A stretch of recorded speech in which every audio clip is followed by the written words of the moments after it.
It was a cold, gray morning in London, December 2025, when the future of a nation, and perhaps the entire global order, hung by a thread. The air in the room was thick enough to cut with a knife. Ukrainian President Volodymyr Zelensky sat opposite his European counterparts, his face etched with the fatigue of 3 years of brutal war. But in his hands, he held a document that weighed heavier than any weapon, a peace plan drafted thousands of miles away in Washington. The world had been holding its breath.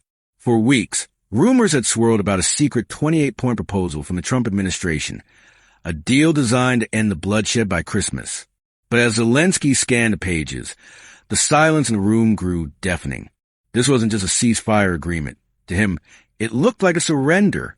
We have no legal, international, or moral right to give anything away, Zelensky finally declared, his voice quiet but shaking with intensity. In that singular moment, the diplomatic house of cards collapsed.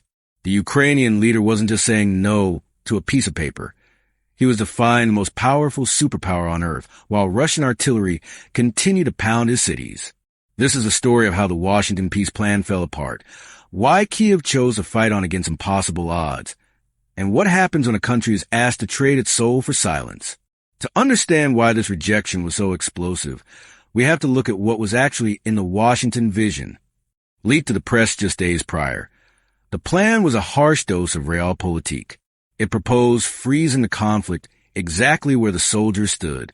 The deal was brutal in its simplicity. Ukraine would effectively cede the Donbass region in Crimea to Russia, territories that Moscow had occupied but never fully conquered.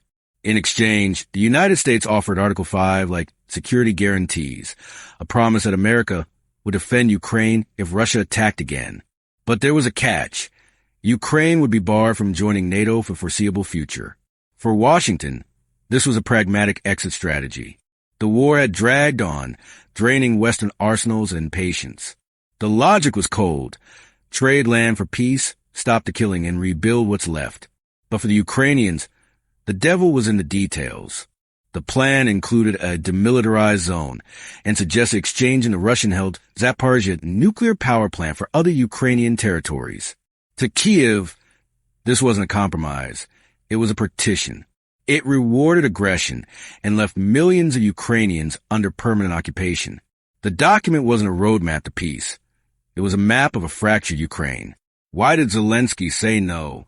The answer lies not in politics, but in the trenches of the Donbass.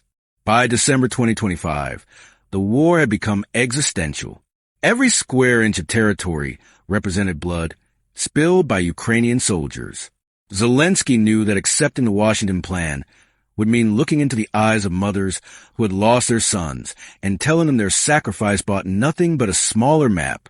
That is what we are fighting for, Zelensky told the press after the meeting. His refusal was rooted in the Ukrainian constitution, which strictly forbids giving away sovereign land. But beyond the law, it was about survival. Kyiv argued that freezing the lines now would only give Russia time to rearm. They pointed to history. Every time Russia absorbed territory, it eventually came back for more. Accepting the loss of the Donbass wouldn't end the war. It would merely pause it until Moscow was ready for the next round. Zelensky's administration believed that signing this deal would be a death sentence to the state, a slow strangulation rather than a quick end. He wasn't just rejecting a plan. He was refusing to sign his nation's death warrant. The rejection sent shockwaves through the geopolitical landscape. In Washington, the reaction was a mix of frustration and disbelief. President Trump, having promised to end the war swiftly, reportedly claimed Zelensky hadn't even read the proposal properly. The pressure ramped up instantly. There were whispers of ultimatums. Sign the deal by Christmas or face a cut in aid. Meanwhile, in Europe, leaders like Keir Starmer and Emmanuel Macron found themselves trapped in the middle. They knew Ukraine's stance was morally right, but they also feared that without American backing, Europe alone could not sustain the war effort.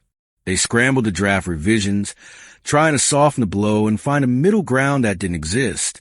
And in Moscow, the Kremlin watched with calculated amusement.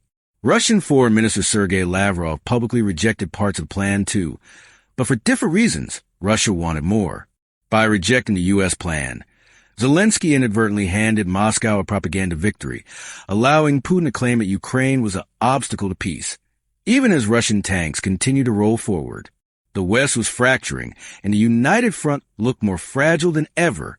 As the snows of December 2025 deepen, the clock is ticking toward a Christmas deadline that feels more like a precipice.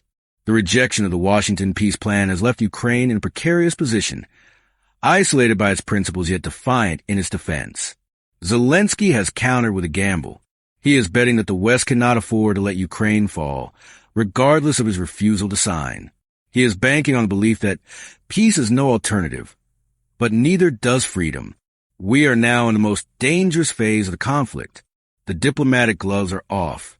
Washington is impatient. Moscow is opportunistic. And Kyiv is desperate.